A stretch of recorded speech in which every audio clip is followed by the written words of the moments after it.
Assalamualaikum warahmatullahi wabarakatuh.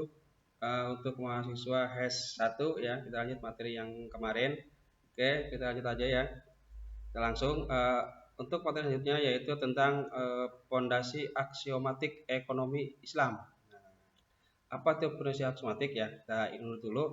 Aksio adalah sebuah pernyataan yang kita terima sebagai suatu kebenaran dan bersifat umum tanpa adanya suatu pembuktian dari kita. Nah, itulah aksio. Jadi adalah sebuah pernyataan yang kita terima sebagai suatu kebenaran ya dan bersifat umum.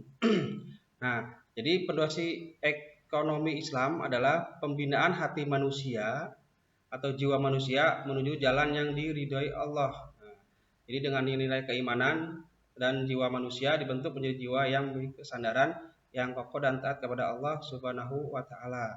Nah, jadi pondasi ekonomi Islam itu yang utama adalah hatinya. Jadi hati dan jiwa manusia itu dalam berusaha dia harus menuju ridha Allah. Jadi apa yang dia perbuat semuanya adalah menuju ridhonya Allah Subhanahu wa taala. Oke, itu pondasi ekonomi Islam. Nah, pondasi dasar ekonomi Islam yang pertama itu adalah al-wahdaniyah. Apa itu wahdaniyah? Yaitu bentuk keyakinan yang yang menancap kuat dalam hati seseorang bahwa hanyalah zat Allah yang Maha Esa. Ya. Jadi wahdaniyah itu adalah di dalam hati seseorang itu sudah menancap bahwa zat yang tertinggi itu adalah Maha Esa. Yaitu Allah Subhanahu wa taala. Nah, dengan keimanan ini dia bisa menjadi dasar dalam mencari atau dalam mencari ekonomi Islam. Jadi keimanan pada Allah tujuannya itu beribadah. Jadi semua yang dia berusaha adalah untuk niatnya untuk ibadah. Dia berdagang untuk ibadah, dia kerja untuk ibadah, ya mencari rezeki. Dia pun kuliah pun niatnya untuk beribadah, ya itu al-wahdaniyah. Nah yang kedua itu ar-risalah. Jadi Allah Subhanahu wa taala tidaklah membiarkan manusia penghuni dunia ini tanpa petunjuk dan aturan. Pasti ya. Allah itu memberikan petunjuk ya berupa Al-Qur'an dan dia menurunkan nabi untuk manusia dalam menyampaikan petunjuk dan aturan hidup. Nah, itulah arisalah. Jadi kita jangan takut, semua itu diatur sama Allah. Rasulnya diturunkan, ya, petunjuk diturunkan, ya berupa Al-Qur'an. Disitulah arisalah. Ya dengan ayat-ayat Al-Qur'annya. Nah, yang kedua itu al-hadaf, tujuan.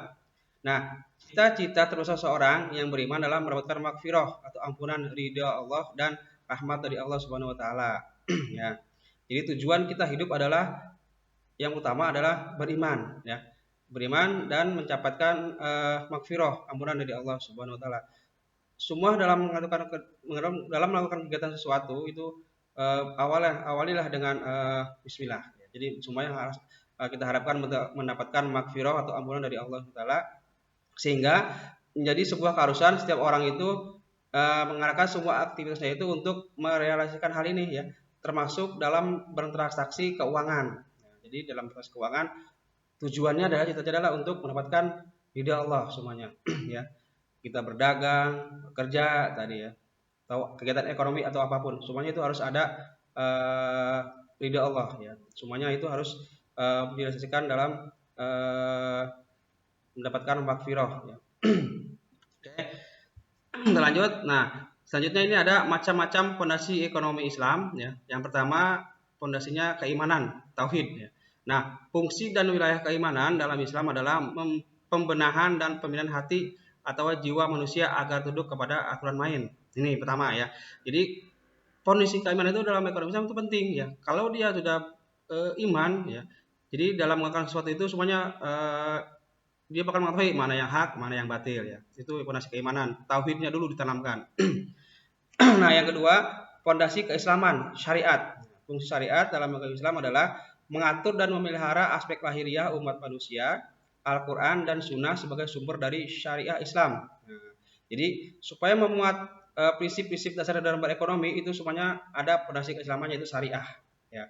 Kita tahu di sini ada fikih muamalah ya dalam mengatur dagang ya, simpan meminjam ya, terus mudharabah dan semuanya ada. Nanti ada pelajaran di semester selanjutnya tentang fikih muamalah. Nah, yang kedua fondasi keikhlasan ini dalam etika Islam ya. Jadi fungsi ihsan dalam agama adalah sebagai alat kontrol dan evaluasi terhadap bentuk-bentuk ibadah. Jadi ekonomi Islam ini didasari oleh ihsan, maka akan melahirkan sifat-sifat yang positif. Ya, itu fondasi keihsanan. Oke. Nah, dalam pandangan Islam tentang manusia dalam hubungannya dengan diri sendiri dan lingkungan sosialnya dapat direpresentasikan dengan 4 aksioma etika yang komprehensif untuk digunakan sebagai dasar yang memadai dalam merumuskan pernyataan ekonomi. Nah, salah satunya adalah keesaan, unity. Ya.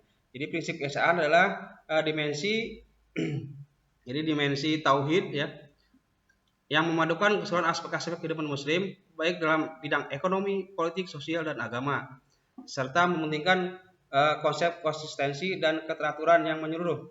Jadi tauhid ini merupakan konsep serba eksklusif dan inklusif. Jadi pada tingkat absolut ini ia membedakan Khalid dengan makhluknya. Jadi memerlukan penyerahan tanpa syarat manusia kepada kehendaknya, itu kehendak Allah. Ya. Jadi yang pertama adalah keesaan, unity ya. Nah, yang B, keseimbangan. Keseimbangan atau keadilan menggambarkan dimensi horizontal ajaran Islam yang berhubungan dengan keseluruhan harmoni pada alam semesta. Nah, ini keseimbangan. Jadi hukum dan tatanan yang kita lihat pada alam semesta ini mencerminkan keseimbangan yang harmonis. Ya, harus seimbang.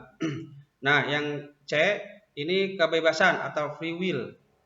Jadi kehendak bebas merupakan kontribusi Islam yang paling orisinal dalam filsafat sosial tentang konsep manusia bebas. Ya. Tidak hanya Tuhan yang bebas. Terus namun dalam batas skema penciptaannya manusia juga secara relatif mempunyai kebebasan. Tapi bebasnya itu dalam bebas bahwa ada yang bebas lagi itu Tuhan yang Maha Kuasa ya. Oke. Nah, prinsip kebebasan ini berlaku bagi manusia secara individu maupun kolektif.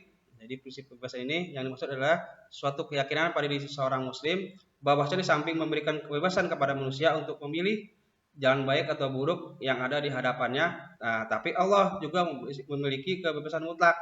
Nah, kebebasan yang dimiliki Allah adalah absolut. Nah, jadi kebebasan manusia itu bersifat relatif. Jadi kebebasan yang absolut adalah kebebasan milik Allah. Nah, manusia itu kebebasannya bersifat relatif. Oke. Selanjutnya adalah tanggung jawab. Jadi Islam memberikan kebebasan kepada manusia, namun ia harus mempertanggungjawabkan perbuatannya. Itu pasti ya. Apa yang kita perbuat pasti harus ada pertanggungjawabannya. Nah, ya. Nanti Anda baca ya, nanti filenya saya kirim. Oke. Nah, selanjutnya tentang manfaat fondasi ekonomi Islam. Ya. Nah, oke. Manfaat fondasi Islam yaitu sebagai berikut. Yang pertama amanah, ya, dapat dipercaya. Pasti ya. Dalam ekonomi Islam semuanya itu beraturan dengan Quran dan hadis. Ya, jadi kita harus amanah dalam menjalankan perekonomian secara Islam. Yang kedua, sabar. Sabar ini dalam artian sikap tangguh dalam menghadapi seluruh persoalan ekonomi termasuk dalam kehidupan dalam berekonomi. Jadi walaupun kita berdagang itu harus sabar. Cobalah mencari ide-ide kreatif supaya berdagang ini lebih maju lagi. Nah, yang ketiga, qanaah. Qanaah adalah sikap efisiensi dan sederhana dalam tindakan usaha. Nah, yang keempat adalah wara. Wara ini adalah berhati-hati dalam keseluruhan tindakan ekonomi. Jadi berhati-hatilah dalam tindakan ekonomi. Ya, itu secara menurut fondasi ekonomi Islam. Nah, yang kelima tawakal. Ya, setelah kita sabar, amanah, qanaah, wara. Nah, selanjutnya kita dalam berusaha adalah tawakal. Ya, berserah diri kepada Allah. Nah, hasilnya nanti biar Allah yang menentukan. Oke. Cukup sekian ya materi singkat dari saya. Saya harap Anda tidak puas dan Anda sebagai mahasiswa banyaklah membaca tentang ekonomi Islam. Saya hanya menyampaikan inti-inti materi saja karena sekarang Anda adalah mahasiswa. Banyaklah membaca. Dengan membaca, insya Allah nanti pemikiran Anda bakal terbuka. Dari materi-materi inti atau poin yang saya berikan ini, silakanlah cari yang lebih lagi ya. Sini banyak buku-buku ekonomi Islam ya. Mudah-mudahan Anda bisa mencari ya.